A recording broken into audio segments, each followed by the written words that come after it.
C'est l'heure du condensé de l'actualité de ce jeudi 18 janvier 2024 sur Face Afrique. Mesdames, Messieurs, bonjour.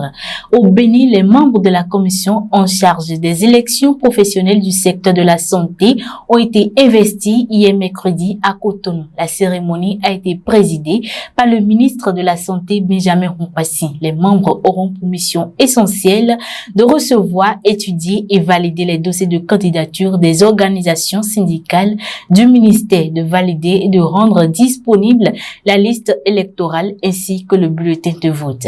Toujours au Bénin, il est désormais possible d'obtenir en ligne son attestation d'identification du statut de micro, petites ou moyennes entreprises. L'opération se fera sur le portail national des services publics. Le lancement du dit portail a eu lieu hier à Cotonou par le ministre des Petites et Moyennes Entreprises et de la Promotion de l'Emploi, Modeste Kérékou, et le directeur général de l'Agence de développement des petites et moyennes entreprises, Édouard Serlin. Plusieurs avantages sont liés à l'attestation.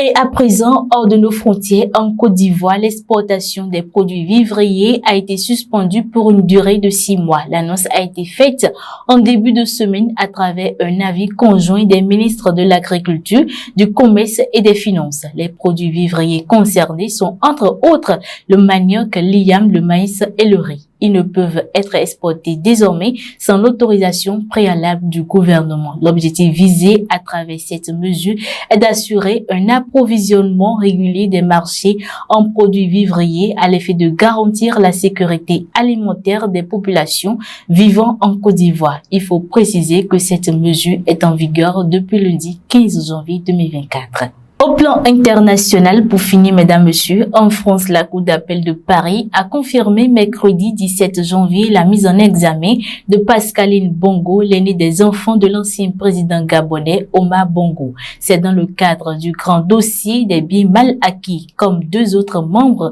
de la fratrie Bongo. Celle qui a été un temps directrice du cabinet de son père devra faire face à un juge d'instruction car soupçonnée d'avoir bénéficié du patrimoine immobilier frauduleux accumulé par son père en France.